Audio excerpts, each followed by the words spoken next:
Hello বন্ধুরা, আপনারা সকলে কেমন আছেন? আশা করি ভালো আছেন। আজকে আমরা যে মুভিটি সম্পর্কে জানবো, যে সেই মুভিটি আপনারা অবশ্যই থাম্বনেল দেখে ইতিমধ্যে বুঝতে পেরে গেছেন। শত্রু এই মুভিটি সম্পর্কে আজকে আমরা জানবো।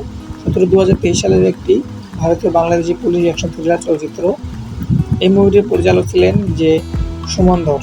এই মুভিটির প্রযোজক ছিলেন সুনীল ঘোষ শুভ এবং রচিতায় আছেন দেলোয়ার হোসেন দিল। আর এই মুভিটি মুক্তির তারিখ হচ্ছে 22 এপ্রিল 2023 সাল। দেশ বাংলাদেশ, ভাষা হচ্ছে বাংলা।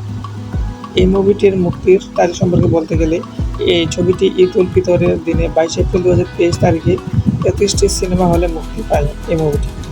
আর এই মুভিটির উৎপাদন সম্পর্কে বলতে গেলে 2021 সালে ছবিটির চিত্রায়ন শুরু হয়েছিল। 2023 সালের ফেব্রুয়ারিতে ছবিটির চিত্রগ্রহণ শেষ হয়েছিল। অরিত্র ফিল্মস ছবিটি প্রযোজনা করেছে। আর এই মুভিটি মেন চরিত্রে অভিনয় করেছে রাফি চৌধুরী, যাহারা মিতু, মিশা সৌদাগর, যে আমির, সিরাজি। আর এই মুভিটির মুক্তির তারিখ হচ্ছে 22 এপ্রিল 2023 সাল। এই মুভিটির মুক্তি সম্পর্কে একটু বললাম আপনাদেরকে। আর এই মুভিটি 2023 সালের একটি বাংলাদেশি পুলিশ অ্যাকশন থ্রিলার চলচ্চিত্র, যা সুমন ধর দ্বারা পরিচালিত এবং দেলোয়ার হোসেন দিল লিখিত।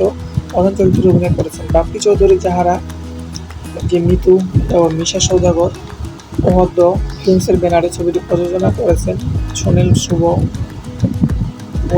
ছবিটি 2023 সালের ঈদ উল ফিতরে মুক্তি পায়।